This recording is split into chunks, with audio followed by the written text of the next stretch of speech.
Assalomu alaykum va rahmatullohi va barakatuh. Mening ismim Minhojiddin, yoshim 26 da. Hozirda men Madina shahridagi Jamiyatul Islomiyya degan universitetda ta'lim olamiz. Bu universitet 1961-yil Qirol Abdulaziz davridan tashkil topilgan. U ochilgan paytda shariat fakulteti bo'lgan.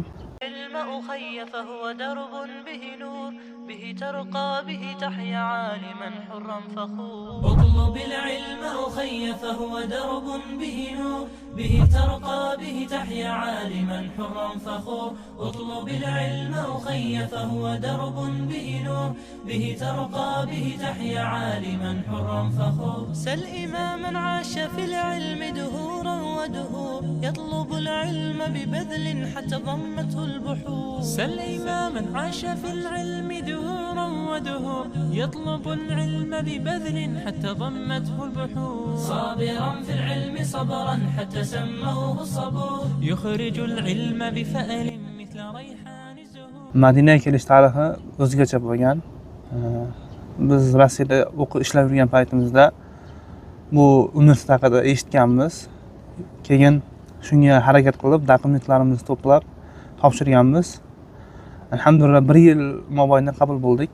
2021 topshirgan bo'lsak, 22 o'qishga qabul bo'ldim.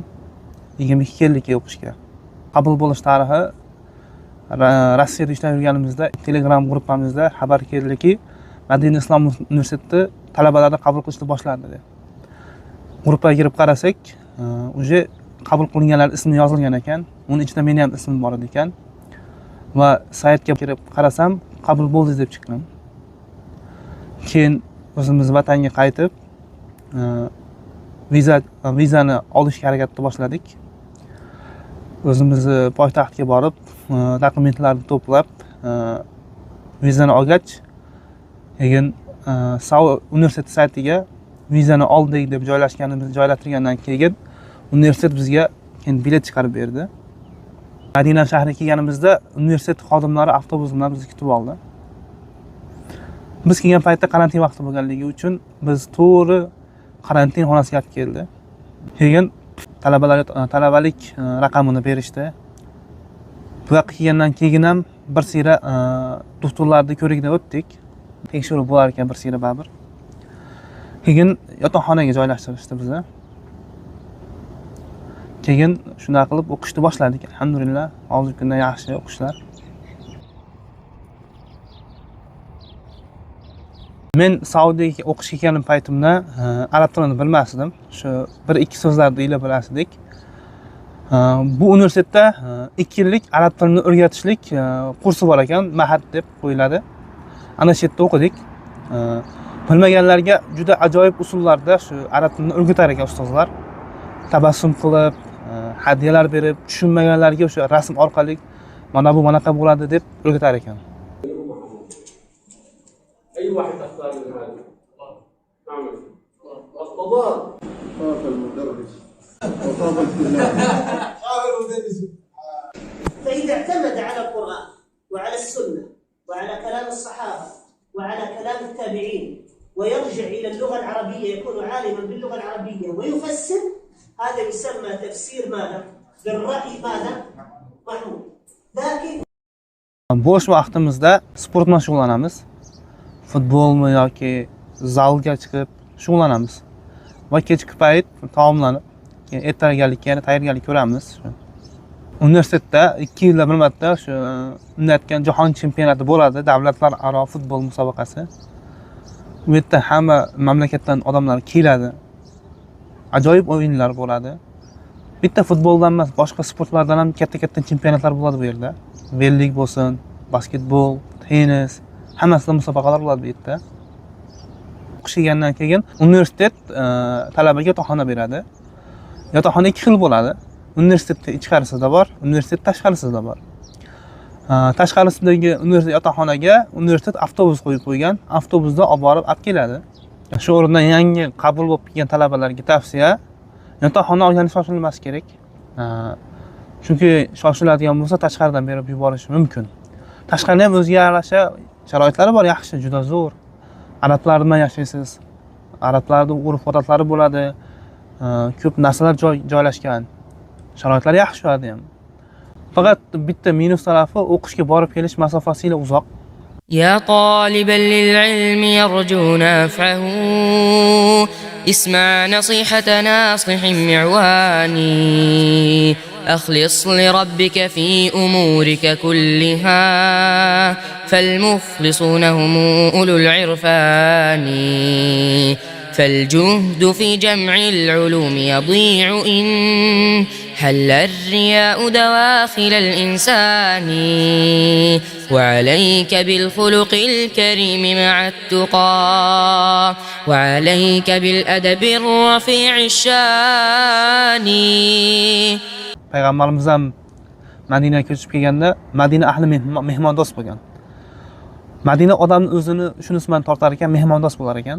Madina xalqi xususan Ramazon oyida mehmondo'stlikni kengaytirib yuborar ekan. Talabalarga xususan Madinaga birinchi kelgan odam baribir havosiga sal o'rganish qiyin bo'lar ekan. O'zi Rasululloh va sahobalar ko'chib kelganda ham Madinaning havosiga ko'tarisha olmagan, og'ir bo'lgan. Madinaga kelganda ba'zida ozgina havosiga o'rgana olmashi mumkin. Lekin sekin-sekin ko'nikib ketadi ekan odam inshaalloh. Hozirgi kunda sharoitlar juda ko'p. Konditsionerlar bor, qiyinchiliklar bo'lmaydi. Har bir talabaning yotoqxonasida konditsioner bo'ladi, qiynalmaydi inshaalloh. Universitetga kelgandan keyin har xil millat bo'lar ekan. Ular bilan suhbatlashasiz. Ular bilan do'stlashgandan keyin fikrlashingiz kengayar ekan. Saudiyada, xususan Madina shaharlarida talabalarga moddiy taraflama alhamdulillah yengilchiliklar ko'p. Universitetlar ancha yengilchilik qilib bergan. Har oyda stipendiyasini tushirib beradi. Yilda bir marta uyga borib kelishlik uchun biletini qilib beradi. Iqomasini qilib beradi. Har birini sanaydigan bo'lsak, tugata olmaymiz. Lekin sharoitlari juda katta bu yerlarda. Saudiyadagi universitetlarda ta'limi bepul. Bunga sabab birinchilardan sadaqa joriya, o'zidan odam yaxshi solih amal qoldirishlik. Keyin bu yerlarda masalan boshqa davlatlarga islomni yetkazishlik maqsadida bepul, alhamdulillah bu yerda. Talabaning kunlik xarajati haqida gaplashamiz. Kunlik xarajati universitetdan oladigan bo'lsa $50 ga bir oyga 3 mahal ovqat olishi mumkin. Universitet oyiga $220 stipendiya to'laydi bu talabaga. Ba'zi talabalar u pulni yarmini uyga jo'natadi. Ba'zilar u pulni yarmiga kitob olishi mumkin. Hamma har xil xarajatga ishlatadi u pullarni. O'zi ovqat qilishi mumkin bu yerda. O'zi ovqat qilsa ham yaxshi bu yerlarda. Bu yerda o'sha uydagilar ham pul kutib o'tirish shart emas. Alhamdulillah bu yerda universitet o'zi har oy stipendiya chiqaradi. Faqat Madinaga birinchi marta kelayotgan talaba 2 oy stipendiya bermaydi. Buning sababi iqoma olish kerak bo'ladi. Iqoma olgandan keyin o'sha bermagan oylarnikini ham bir yo'l tashlab beradi. Yangi kelayotgan talabalarga maslahat 2 oy stipendiya bermasligi munosabati bilan o'ziga yarasha 2 oyga yetadigan yoniga pul olgani afzal. Qiynalib qolmaydi kelganda. Talaba universitet orqali olib kelsa oilasini ancha yengilchilik beradi, yotoqxona beradi, keyin iqoma beradi oilasiga ham. Ancha yaxshi. Mendagi eng ta'sirli voqea aeroportdan boshlangan. Universitet xodimi avtobusda men kutib olganimizni. Ya'ni universitetga qabul bo'lganingizdan boshlab universitet sizga javobgar bo'lishi eng ta'sirli voqea ekan shu. Yana ta'sirli voqealardan bittasi Ramazon oyining oxirgi 10 kunligini Makkada o'tkazayotgan vaqtimizda Makkada bo'lib turib qalbimiz Madinani qumsar ekan. Madina o'ziga jalb qilar ekan odamni. Madinani muhabbatlar shahri deb bejiz aytishmagan ekan. Makkada Hadija bo'lsa, Madinada Oysha bor, Makkaning haybati bo'lsa, Madinaning muhabbati bor deb bekarga aytishmagan ekan.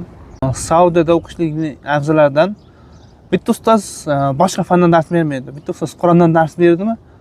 Nechta sinfga dars bersa ham faqat Qur'ondan dars beradi. Boshqa fandan dars bermaydi. Mana shu afzalliklari bor. Keyin bu yerda yana kengroq o'qimoqchiman desa, magistr bor, doktorantura bor. Magistr bilan doktoranturada uje ilmi ancha kengayib, arab tilida kitob yozishni boshlaydi odam. Magistr bilan doktoranturada yozgan kitoblarini universitet tekshirib chiqib, keyin universitetda o'zini katta kutubxonasiga joylab qo'yadi ahli kitoblarni. Birodarlarimga nasihat. Qanchadan qancha zehni o'tkir, ravon birodarlarimiz bor. Rossiyalarda, strokalarda ishlab yuribdi. O'qiyman desa imkoniyati yo'q. Mana shunga Saudiya davlati bepul ta'lim yo'lga qo'ygan. Mana shu yerga kelib ilmini chaqlashni tavsiya qilaman. Faqat kelsa ham lillah Alloh uchun niyatini to'g'rilab kelishlik kerak. Dunyo matosi emas. Talabalarga berilib ishlayman emas, kelgan maqsadini niyatini to'g'rilab olish kerak kelgan maqsadda. Lillah Alloh uchun o'qib borib o'zim yurtimga odamlar tarbiya qilaman, ilmni o'rgataman degan maqsadga kelishlik kerak. Niyat to'g'ri bo'lsa Alloh taolo inshaalloh beradi ilmni. Faqat niyatni to'g'rilashimiz kerak. Bizni paytimizda o'qishga topshiramiz desak, topshirib beradiganlarni topish qiyin bo'lgan edi. Hozirgi kunda alhamdulillah topshirib beradiganlar bor. Xususan birodarlarimiz Ilm Nur jamoasi topshirib beradi. Dokumentlarni tarjima qilishadi. Nima qanaqa yordam bo'lsa, o'zlari yordam berishadi. Sizlardan, bizdan faqat nima qilish kerak? O'qish kerak. Bizga ham, sizlarga ham savob bo'lishlik maqsadida o'qib o'zimizga borib tarqatish kerak. O'qib, o'rganib, Rasulullohning vorisi bo'lishga harakat qilishimiz kerak. Mana shu munosabat bilan Ilm Nur jamoasi sizlarga ancha yordamlarni berishga tayyor inshaalloh. Muhimi bir joyda to'xtab qolmashimiz kerak. O'qib, davom ettirib to'xtab qolmashimiz kerak-da yo'lda. Xususan davom etishimiz kerak. Barchamizga Alloh taolo foydali ilm bersin, amal qiladigan ilmlardan bersin. Sizlar bilan Minhojiddin bo'ldi. Assalomu alaykum va rahmatullohi va barakatuh. يا طالبا للعلم يرجو نفعه اسمع نصيحة ناصح معواني أخلص لربك في أمورك كلها فالمخلصون هم أولو العرفان